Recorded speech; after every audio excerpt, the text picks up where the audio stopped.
बिस्मिल्लाहिर्रहमानिर्रहीम। अस्सलाम वालेकुम। प्रीवियस लेक्चर्स के अंदर हमने सबसे पहले सेंट्रल सीरीज़ को डिफ़ाइन किया और उसकी मदद से हमने निलपोटेंट ग्रुप को डिफ़ाइन किया। उसके बाद हमने लोअर सेंट्रल सीरीज़ को डिफ़ाइन किया और उसकी मदद से हमने दोबारा से निलपोटेंट ग्रुप को डिफ़ाइन किया।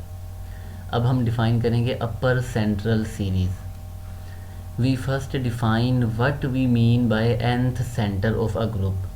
अगर हम सेंटर की डेफिनेशन देखें तो किसी भी ग्रुप का सेंटर जो है वो उन एलिमेंट्स पर मुश्तमिल होगा x belongs to g such that, या हम इसे z कह देते हैं, such that z x is equal to x Z for all x belongs to g। Centre के अंदर वो तमाम एलिमेंट्स होते हैं जो ग्रुप g के साथ कम्यूट करते हैं, ग्रुप g के हर एलिमेंट के साथ कम्यूट करते हैं। अब हम यहाँ पर डिफ़ाइन करेंगे nth सेंटर, यानी first centre, second centre, third centre and so on. Let g be a group and z of g be its centre. We call, हम इसे कहेंगे ये फर्स्ट सेंटर है, जो ग्रुप का असल में सेंटर है उसे हम कहेंगे ये फर्स्ट सेंटर है। And put z of g is equal to z1। Consider the group. अब क्योंकि ये सेंटर जो है वो g में नॉर्मल है तो हमने एक फैक्टर ग्रुप बनाया। इसका सेंटर क्या होगा, इस ग्रुप का सेंटर, ये हमारे पास एक फैक्टर ग्रुप है। देन द सेंटर, ये इस ग्रुप का सेंटर है, इस फैक्टर ग्रुप का ये सेंटर है। Is a normal sub group of this group. g by centre of g, हमारे पास कोई भी ग्रुप था, जैसे फॉर एग्जांपल g कोई ग्रुप था और ये g का सेंटर है और ये g में नॉर्मल है। अब यहाँ पर g हमारे पास जो है वो फैक्टर ग्रुप है, g by centre of g। इस ग्रुप का अगर हम सेंटर निकालेंगे तो वो भी इस ग्रुप में नॉर्मल होगा, ठीक है। So g by z1 of g का जो सेंटर है वो इस ग्रुप में नॉर्मल है। अब अगर हमारे पास कोई भी फैक्टर ग्रुप हो g बाय h, अब जो उसका ये हमारे पास फैक्टर ग्रुप है, अगर हम इसका कोई भी सब ग्रुप फाइंड करेंगे तो वो भी हमारे पास एक फैक्टर ग्रुप ही होगा। फैक्टर ग्रुप का सब ग्रुप फाइंड करेंगे तो वो भी फैक्टर ग्रुप होगा। Since any normal sub group of g by के कोई भी फैक्टर ग्रुप था, हमने उसे इसके साथ कंबाइन करना है समझने के लिए। g बाई के जो है ये कोई भी हमारे पास फैक्टर ग्रुप है। अगर इसका मैं कोई नॉर्मल सब ग्रुप फाइंड करूँ या सब ग्रुप फाइंड करूँ तो वो भी फैक्टर ग्रुप ही होगा।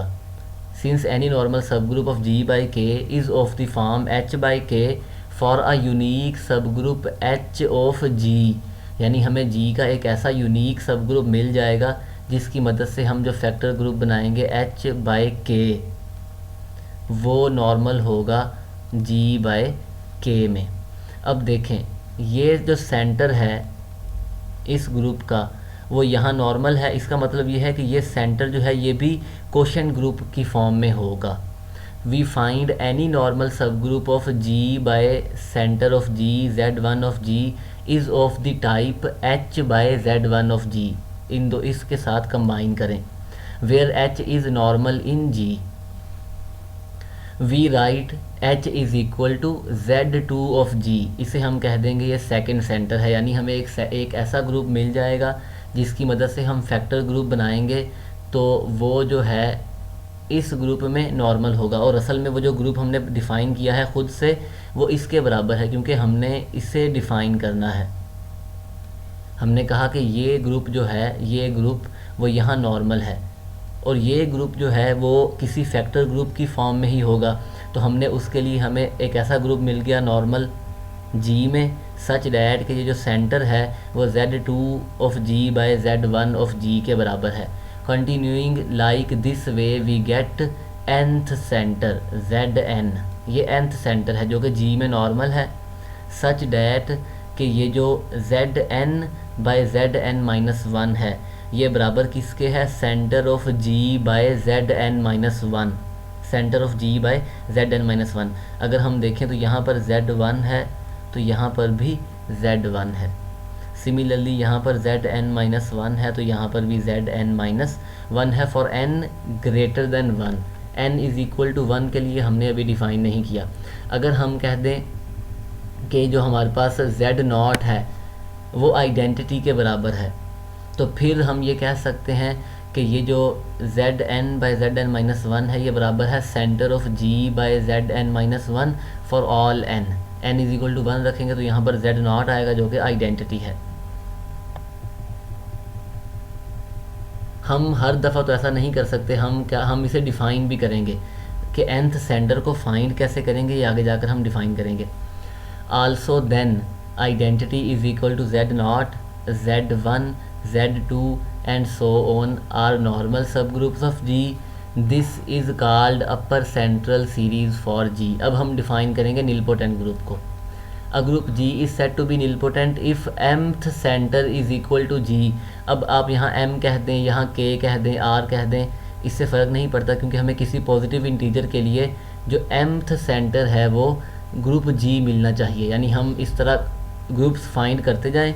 आइडेंटिटी से स्टार्ट किया, फिर हमारे पास सेंटर, फर्स्ट सेंटर आया, सेकंड सेंटर, थर्ड सेंटर, किसी इंटीजर के लिए हमारे पास जो सेंटर है वो G के बराबर आ जाए तो हम कहेंगे कि जो ग्रुप है वो निलपोटेंट है। The smallest m such that mth centre is equal to G is called the class of nilpotency of G। अब हम ये डिफ़ाइन करेंगे, अब हम ये बताएंगे कि हर जो अपर सेंट्रल सीरीज़ है वो सेंट्रल सीरीज़ भी है। हमने अभी ऊपर बताया कि Zn जो है वो G में नॉर्मल है। इसका मतलब ये है कि अलग से हमें प्रूव करने की ज़रूरत नहीं है कि जो Zn है वो G में नॉर्मल है। इसका मतलब ये है कि ये एक नॉर्मल सीरीज़ है, ठीक है। और अगर हमने ये बताना भी हो कि जो Zi है वो नॉर्मल है तो हम इजीली प्रूव कर सकते हैं, क्योंकि यहाँ देखें हमारे पास जो ये ग्रुप है ये असल में सेंटर है किसका, इस ग्रुप का, क्योंकि इसे हमने लिखा था ये बराबर है सेंटर ऑफ G बाय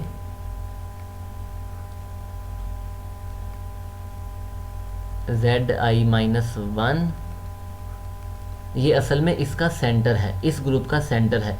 अगर ये इस ग्रुप का सेंटर है तो सेंटर हमारे पास एक नॉर्मल सब ग्रुप होता है। इसका मतलब ये है कि सेंटर इस ग्रुप में नॉर्मल है।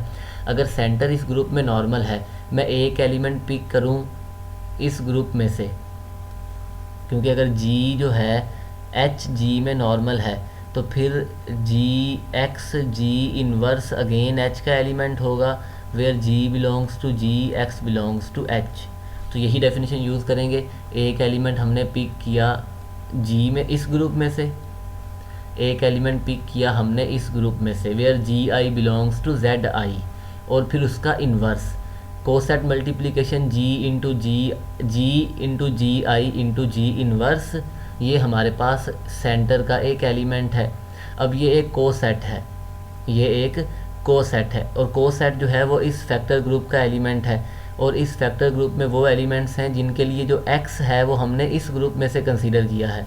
क्योंकि अगर G बाय H कहेंगे तो x इंटू H जो है वो अगर इस ग्रुप का एक एलिमेंट है तो फिर x बिलोंग्स टू G है। इसका मतलब ये है कि G इन्वर्स जो है वो Zi का एलिमेंट है, which implies that Zi is normal in G। ठीक हो गया। अगर हमने अलग से भी प्रूव करना हो तो हमने प्रूव कर दिया, लेकिन हम जिस तरह से हमने अभी ऊपर अपर सेंट्रल सीरीज़ को डिफ़ाइन किया था तो हमने कहा था कि हर Zi जो है वो G में नॉर्मल है, लेकिन हमने अलग से भी उसे प्रूव कर दिया। नेक्स्ट हम ये शो करेंगे कि जो अपर सेंट्रल सीरीज़ है वो सेंट्रल सीरीज़ है। किसी भी सीरीज़ को सेंट्रल प्रूव करने के लिए हमने क्या कहा था कि अगर Gi माइनस वन और G इनका कम्यूटेटर सबसेट हो Gi का तो फिर वो सीरीज़ जो है वो सेंट्रल सीरीज़ है। अब हम ये प्रूव करेंगे कि Zi और G का जो कम्यूटेटर है वो Zi माइनस वन का सबसेट है।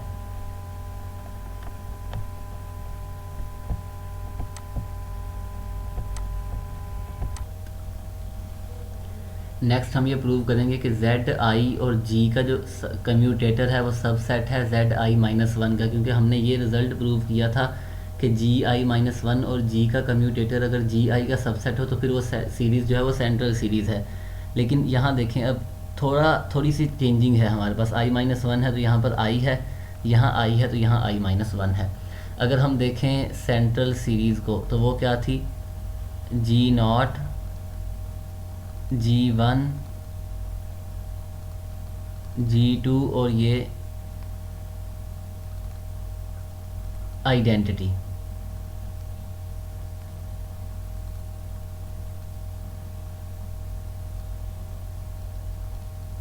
और अगर हम देखें अपर सेंट्रल सीरीज़ को तो वो हमारे पास है आइडेंटिटी से स्टार्ट हुई,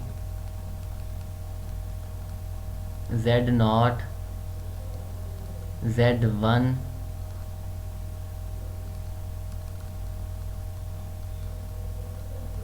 Zm is equal to G।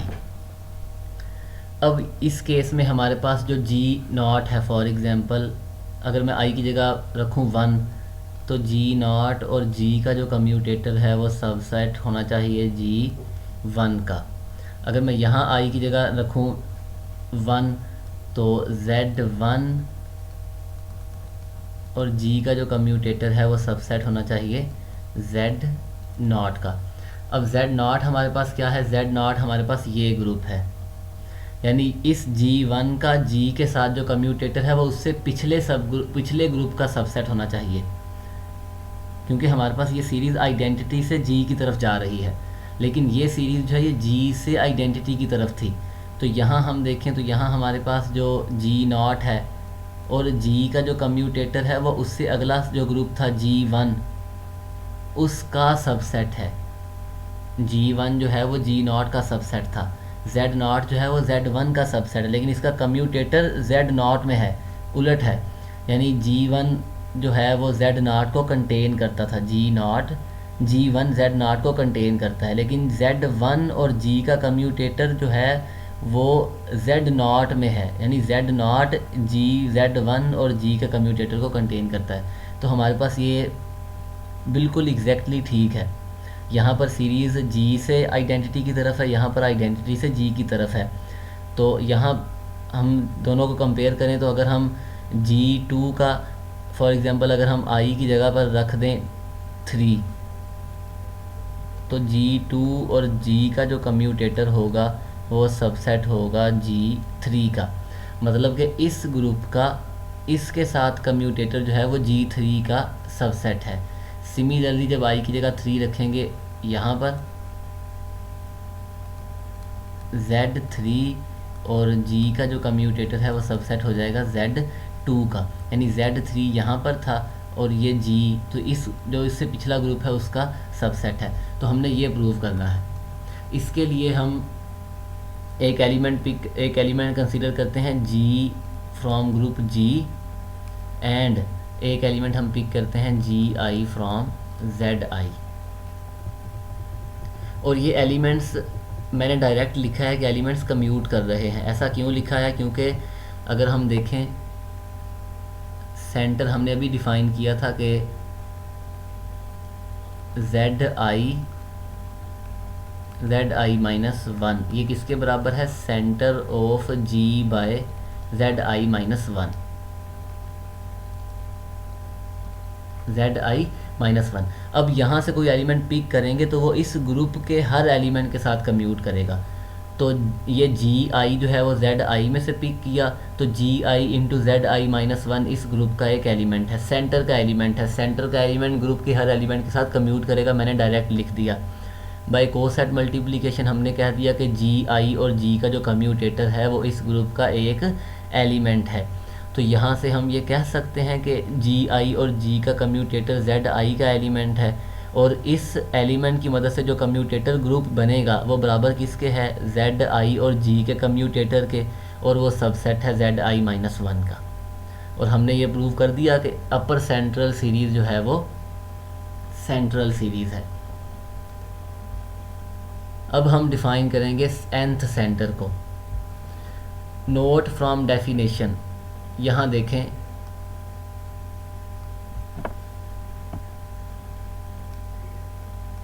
इस जगह पर हमने एक एलिमेंट पिक किया Gi फ्रॉम Zi, ठीक है, ये एलिमेंट हमने फिक्स कर दिया Gi। अब मैं ग्रुप का कोई भी एलिमेंट पिक करूं G और जी आई और जी का कम्यूटेटर फाइंड करूँ तो बाय डेफिनेशन ऑफ सेंटर ये जो कम्यूटेटर है वो जेड आई का एलिमेंट है। यहाँ हम देख सकते हैं, यहाँ हमने प्रूव भी किया कि for all G belongs to group G, आप कोई भी जी पिक करें उसका जी आई के साथ कम्यूटेटर फाइंड करें तो वो जेड आई -1 का एलिमेंट होगा। तो यहाँ से इस डेफिनेशन से, और वो डेफिनेशन क्या है, वो डेफिनेशन ये है कि सेंटर जो है वो हमारे पास इसके बराबर है, और ये किसका सेंटर है, जी बाय जेड आई -1 का। बाय दिस डेफिनेशन हम जेड एन को डिफाइन कर रहे हैं कि nth सेंटर बराबर है हर उस x के x belongs to g such that x y inverse belongs to zn-1 for all y belongs to g। इसका मतलब क्या है, आप एक एलिमेंट पिक करें x, उसे फिक्स कर दें, उस x का ग्रुप के बाकी हर एलिमेंट के साथ कम्यूटेटर निकालें। अगर वो कम्यूटेटर zn-1 का एलिमेंट हो तो हम कहेंगे x जो है वो zn का एलिमेंट है। फॉर एग्ज़ाम्पल अगर मैं रखूँ i की जगह पर 1 तो ये क्या बनेगा, z1 ऑफ g, और नीचे बन जाएगा z0 ऑफ g, और ये आइसोमॉर्फिक है क्योंकि ये आइडेंटिटी है तो ये z1 के ही आइसोमॉर्फिक है, और z1 किसके बराबर था, सेंटर ऑफ g के। सो बाय दिस डेफिनेशन मैं ये कहना चाहता हूँ कि सेंटर जो है वो बराबर है x belongs to g such that x inverse belongs to z0 of g, वो जो कि आइडेंटिटी है for all y belongs to g। हमें ये पता है कि आप किसी भी एलिमेंट को सेंटर में से पिक करें और कोई एलिमेंट जी में से पिक करें तो वो एलिमेंट्स आपस में कम्यूट करते हैं। Z x is equal to x Z which implies Z inverse X inverse Z x is equal to identity.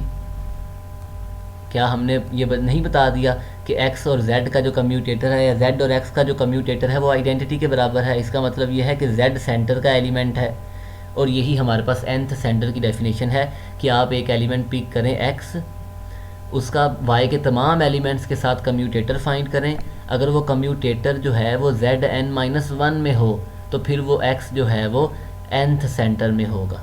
ये हमारे पास nth सेंटर की डेफिनेशन है, और इसके लिए हमने इसको यूज़ किया है, इसकी मदद से और इस डेफिनेशन की मदद से हमने nth सेंटर को डिफ़ाइन किया है। रिमार्क ये है कि in a nilpotent group G the upper and lower central series have same length. In fact central series हो, अगर कोई भी ग्रुप निलपोटेंट है तो फिर सेंट्रल सीरीज़ की, अपर सेंट्रल सीरीज़ की और लोअर सेंट्रल सीरीज़ की लेंथ सेम होगी।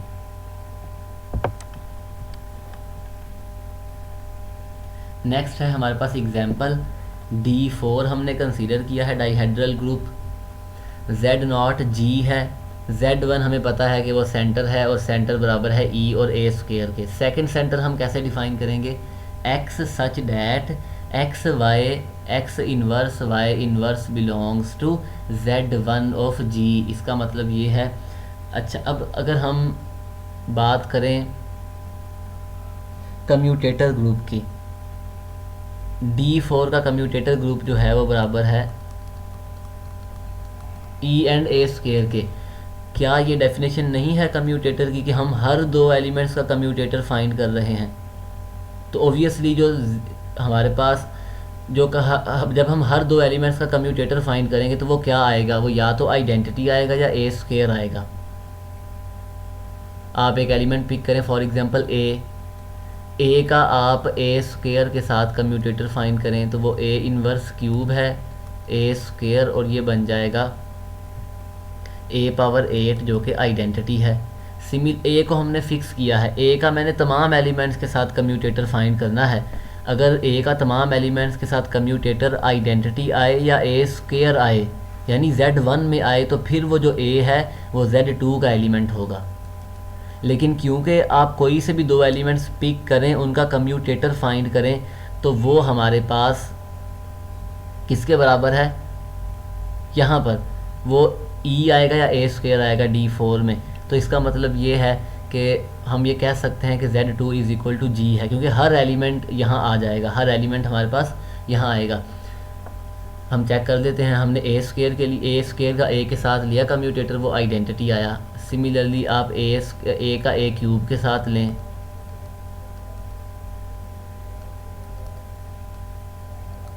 जो कि आइडेंटिटी है। अब ए का बी के साथ फाइंड कर लें। अब हमें जो हमारे पास इंफॉर्मेशन है डाइहेड्रल ग्रुप के अंदर वो ये है कि बी इन्वर्स ए इंटू बी बराबर होता है ए इन्वर्स के, और ए बी जो है वो बराबर होता है ए क्यूब इंटू बी के। यहाँ पर ए क्यूब इंटू बी जो है वो ए बी के बराबर है, तो इनको आपस में मल्टीप्लाई करें, या आइडेंटिटी आएगा या ए स्क्वायर आएगा। फिर बी ए इंटू बी चेक करें, ए स्क्वायर इंटू बी ए क्यूब इंटू बी, ठीक है, या आइडेंटिटी आएगा या ए स्क्वायर आएगा। इसका मतलब ये है ए जो है वो इस ग्रुप का एक एलिमेंट है। ओबियसली आइडेंटिटी तो इसमें है ही। फिर उसके बाद आप ए स्क्वायर के लिए चेक करें, ए क्यूब के लिए, बी के लिए, ए बी के लिए। डेफिनेशन पहले ही मैंने बता दी है कि हमारे पास जो कोई से भी दो एलिमेंट्स लें उनका कम्यूटेटर या आइडेंटिटी है या ए स्क्वायर है। जब आप एक्स को फिक्स करके ए के साथ कम्यूटेटर फाइंड करेंगे, ए स्क्वायर के साथ करेंगे, बी के साथ करेंगे, ए क्यूब के साथ करेंगे, वो या आइडेंटिटी होगा या ए स्क्वायर होगा। और हमें भी यही चाहिए कि जो कम्यूटेटर है वो पिछले ग्रुप में आए, Z1 में आए, और Z1 में दो ही एलिमेंट्स है E एंड A स्क्वायर। तो इसका मतलब ये है वो X जो है वो Z2 में चला जाएगा और Z2 जो है वो G के बराबर है, ओबियसली G के बराबर है। तो ये हमारे पास एक अपर सेंट्रल सीरीज़ बन जाएगी जिसकी लेंथ 2 है। तो हम ये कह सकते हैं कि D4 जो है ये इसकी जो निलपोटेंसी क्लास है वो 2 है। एक और तरीके से हम देख सकते हैं, Z0 is equal to identity, Z1 is equal to E और A स्क्वायर। अब जो हमारे पास Z2 बाई Z1 है वो सेंटर बराबर है centre of G by Z1 के, centre of G by Z1 के। G बाई Z1 फाइंड करें, G का ऑर्डर 8, Z1 का ऑर्डर 2, इसका ऑर्डर 4। इसका मतलब ये है कि ये ग्रुप अबीलियन है, अबीलियन है तो ये अपने इसका सेंटर जो है वो ग्रुप इट सेल्फ है। इसका मतलब ये है कि इसका सेंटर जो है वो G by Z1 of G है और इसका ऑर्डर 4 है। अब क्योंकि ये हमारे पास सेंटर था इसका और इसका जो सेंटर है वो ग्रुप इट सेल्फ है, तो इसका मतलब ये है Z2 बाई Z1 बराबर है G बाई Z1 के। इसका ऑर्डर 4 है तो इसका ऑर्डर भी 4 है, इसका ऑर्डर भी 4 है। अब इसका ऑर्डर 4 कब हो सकता है? अब नीचे जो ग्रुप है उसका ऑर्डर 2 है तो ओबियसली इसका ऑर्डर 8 होना चाहिए। या इन दोनों को कंपेयर करें, Z1 is equal to Z1, Z2 is equal to G, therefore Z2 is equal to G। तो ये हमारे पास एक अपर सेंट्रल सीरीज़ है फॉर डाइहेड्रल ग्रुप, और हम ये कह सकते हैं कि D4 जो है वो निलपोटेंट है।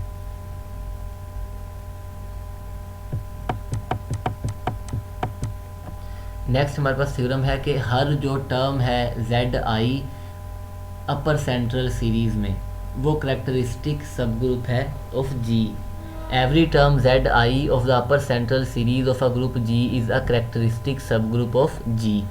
ये हमारे पास सेंट्रल सीरीज़ है और उसकी लेंथ K है।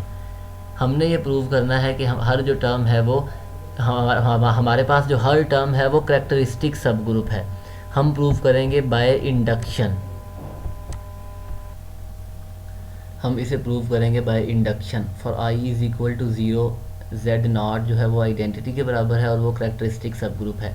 अगर हम रिकॉल करें करेक्टरिस्टिक सब ग्रुप क्या है कि अगर H कोई भी सब ग्रुप था तो अल्फ़ा ऑफ H जो है वो H के ही बराबर हो। Alpha belongs to automorphism group of G, यानी हर ऑटोमॉर्फिज्म के लिए अल्फ़ा को H पर अप्लाई करें तो आंसर H ही आए, और वो आइडेंटिटी है।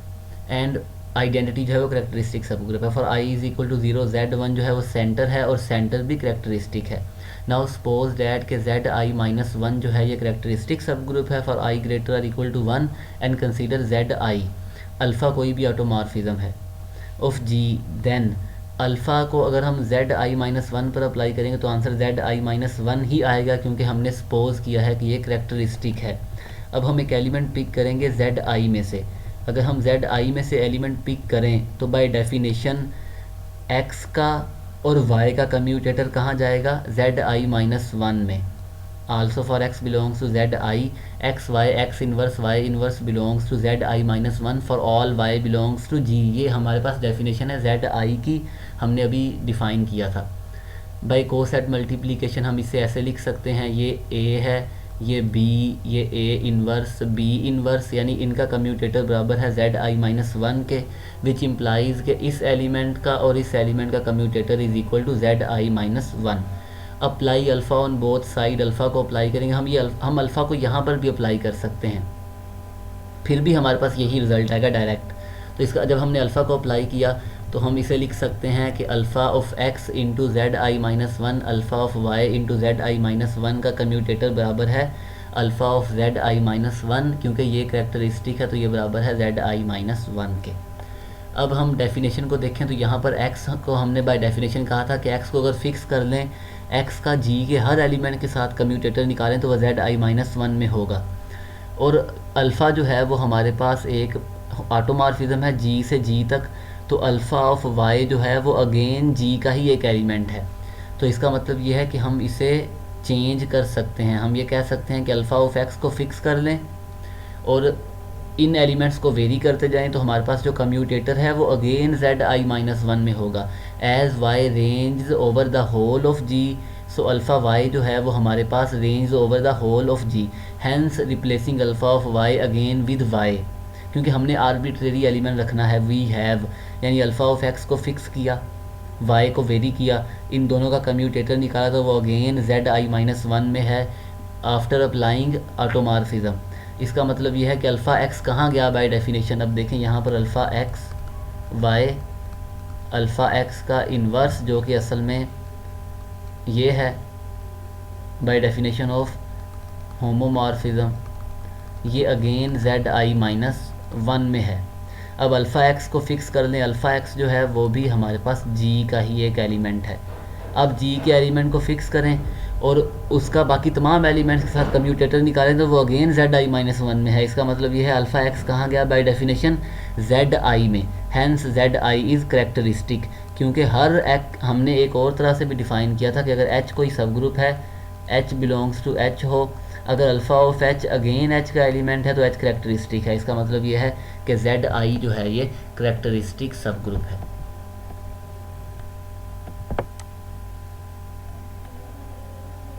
नेक्स्ट हम डिफ़ाइन करेंगे या प्रूव करेंगे कि central series, upper central series and lower central series में क्या रिलेशन है। ये हमारे पास एक सेंट्रल सीरीज़ है जिसकी लेंथ k है, बी अ सेंट्रल सीरीज़। हम देन जो जी आई है वो सुपर सेट है गैमा आई का। गैमा आई अगर हम रिकॉल करें तो वो हमारे पास बराबर था commutator of gamma I minus one and G का, ठीक है, for I from one zero to K. और जो जी के माइनस आई है, अब देखें के फिक्स है, के की वैल्यू फॉर एग्जांपल रख दें 5, तो जी 5 माइनस आई की वैल्यू आप वेरी कर दें 0 से 5 तक, तो ये सबसेट होगा जेड आई का। ये सेंट्रल सीरीज़ है। Central series upper and lower central series में ये रिलेशन है कि जो हर जी आई है वो सुपर सेट है गैमा आई का, और जो जी के माइनस आई है वो सबसेट है जेड आई का। हम इसे अगेन प्रूव करेंगे बाय इंडक्शन कि अगर i is equal to zero हो तो हमारे पास जो जी नॉट है वो जी के बराबर है, और जो गैमा नॉट है वो भी जी के बराबर है। अगर हम लोअर सेंट्रल सीरीज़ को देखें तो वो हमारे पास बराबर थी G is equal to gamma not of G, gamma one of G up to gamma K of G, और ये बराबर है आइडेंटिटी के। अब ये गैमा नॉट भी जी के बराबर है और जी जो है जी नॉट भी जी के बराबर है, तो हम ये अब देखें दोनों ग्रुप जी ही हैं और जी जो है वो अपने आप को कंटेन करता है, तो जी नॉट सुपर सेट है गैमा नॉट का। Suppose that by induction hypothesis के जो जी आई है वो गैमा आई का सुपर सेट है for I greater or equal to zero. हमने ये शो करना है कि गैमा आई प्लस वन जो है ये सुपर सेट, सॉरी जी आई प्लस वन जो है ये सुपर सेट है गैमा आई प्लस वन का। By using definition of central series हमें ये पता है कि जी आई माइनस वन और जी जो है ये सबसेट होता है जी आई का। गैमा आई प्लस वन की डेफिनेशन जो है वो गैमा आई और जी का कम्यूटेटर है, और गैमा आई जो है ये सबसेट है जी आई का। Gamma I by induction hypothesis, तो हम ये लिख सकते हैं कि जी आई और जी का कम्यूटेटर जो है वो इस कम्यूटेटर को कंटेन करेगा, और bye definition of central series ये सबसेट है जी आई प्लस वन का। तो हम यहाँ से ये कह सकते हैं कि गैमा आई प्लस वन जो है ये सबसेट है जी आई प्लस वन का। मतलब कि हमारे पास जो रिज़ल्ट है वो होल्ड करता है for I zero up to K by induction. Next हम प्रूव करेंगे सेंटर के लिए। नेक्स्ट टू प्रूव के जी के माइनस वन सबसेट है जेड आई का। आई अगर ज़ीरो रखें तो जी के जो है वो किसके बराबर आएगा, आइडेंटिटी के, बाय सेंट्रल सीरीज़। और जो हमारे पास जेड नॉट है वो भी आइडेंटिटी है, तो हम ये कह सकते हैं जी के सबसेट है जेड नॉट का। Now bye induction hypothesis suppose कर लें कि जो जी के माइनस वन है वो सबसेट है जेड आई का for I greater or equal to zero. अब हमारे पास शुरू में आया कि जी के जो है वो सबसेट है जेड नॉट का। हमने क्या प्रूव करना है, जो हमारे पास रिज़ल्ट है कि जेड के माइनस आई सबसेट है, जी के माइनस आई सबसेट है जेड आई का। जब हम आई की वैल्यू पुट करेंगे ज़ीरो तो ये के है और ये ज़ीरो है। जब आई की वैल्यू वन पुट करेंगे के माइनस वन, यानी यहाँ पर टर्म्स कम हो रही हैं और जेड आई वाली टर्म्स जो हैं वो इंक्रीज़ हो रही हैं, जेड वन। टू पुट कर देंगे के माइनस टू और यहाँ पर जेड टू। थ्री पुट करेंगे के माइनस थ्री, यहाँ पर जेड थ्री। हमने सपोज कर लिया कि जी के माइनस वन सबसेट है जेड आई का। हम ये प्रूव करेंगे कि जी के माइनस आई प्लस वन, यानी अब हम इसे for n is equal to i plus one prove करेंगे ना, क्योंकि हमारे पास ये आई ही असल में चेंज हो रहा था। तो के माइनस आई प्लस वन ये सबसेट होगा जेड आई प्लस वन का। जैसे यहाँ ज़ीरो रखेंगे तो के यहाँ ज़ीरो, यानी यहाँ कम हो रही है वैल्यू, यहाँ बढ़ रही है। ओबियसली के माइनस आई था, अब आई प्लस वन है तो ये छोटी, ये कम होगी टर्म और ये टर्म इंक्रीज़ होगी ज़ीरो से z naught, z one, z two, z three and so on. हमने इसे इसका सबसेट प्रूव करना है, उसके लिए हम एक एलिमेंट पिक करेंगे इस ग्रुप में से और ये शो कर देंगे कि ये इसका सबसेट है। सॉरी, वो एलिमेंट इसका भी एक एलिमेंट है। Take an element x belongs to g minus i minus one. Take an element x belongs to, sorry g minus कहा मैंने, x बिलोंग्स टू जी के minus i minus one. We will show that x belongs to Z i plus one. हमने एक element लिया arbitrary g में से। अब x जो है वो इस ग्रुप का एक एलिमेंट है और y जो है वो इस ग्रुप का एलिमेंट है। दोनों का कम्यूटेटर फाइंड करें तो वो इस कम्यूटेटर का एक एलिमेंट होगा। और अगर हम देखें हमारी सेंट्रल सीरीज़ की डेफिनेशन को, तो हमने कहा था कि सेंट्रल सीरीज़ में जी आई माइनस वन और जी का जो कम्यूटेटर होता है वो सबसेट होता है जी आई का। यहाँ हमारे पास ये जो टर्म है और ये जो टर्म है ये छोटी है और ये बड़ी है। यहाँ आई माइनस वन था और यहाँ आई, यानी इस पूरी टर्म में हम वन को ऐड करेंगे। तो इस पूरी टर्म में वन को ऐड करें तो वो के माइनस आई के बराबर है। तो के माइनस आई माइनस वन यहाँ आ जाएगा k minus i by using this definition. As by induction ये तो इसका सबसेट है, जी के माइनस आई सबसेट है जेड आई का। तो इसका मतलब ये है कि ये जो कम्यूटेटर है वो इसका सबसेट है जेड आई का। तो फिर ये जो एलिमेंट है वो जेड आई में चला जाएगा, which implies commutator of x y belongs to Z i. Then x inverse x y into Z i बराबर होगा आई सेंटर के जेड आई के। बाई कोसेट मल्टीप्लिकेशन हम इसे ऐसे लिख सकते हैं। अब क्योंकि हमारे पास y आर्बिट्रेरी एलिमेंट है और x हमने लिया है g में से, g के माइनस आई माइनस वन में से, इट मीन्स डैट ये जो एलिमेंट्स हैं आपस में कम्यूट करते हैं। a into b is equal to b into a. Elements commute करते हैं ऑफ द ग्रुप। अब ये को सेट हैं, x इंटू जेड आई एक को सेट है, y इंटू जेड आई एक को सेट है और ये इस ग्रुप के एलिमेंट्स हैं। क्योंकि जो x है वो भी g में है, अगर हमने x इस सेट में से लिया है, ग्रुप में से लिया है, तो ये सब ग्रुप था g का, तो x भी g में है, y भी g में है। तो ये दोनों एलिमेंट्स जो हैं ये इस फैक्टर ग्रुप के एलिमेंट्स हैं और आपस में कम्यूट करते हैं। y आर्बिट्रेरी था इन g, y was arbitrary element of g which shows that कि ये जो को सेट है ये भी आर्बिट्रेरी एलिमेंट है इस फैक्टर ग्रुप का, और अगर ये इसका एक आर्बिट्रेरी एलिमेंट है और x हमने यहाँ से पिक किया था स्पेसिफिकली, तो हम ये कह सकते हैं कि ये जो फैक्टर ग्रुप है वो इस ग्रुप के सेंटर में चला जाएगा, क्योंकि ये आपस में कम्यूट करते हैं।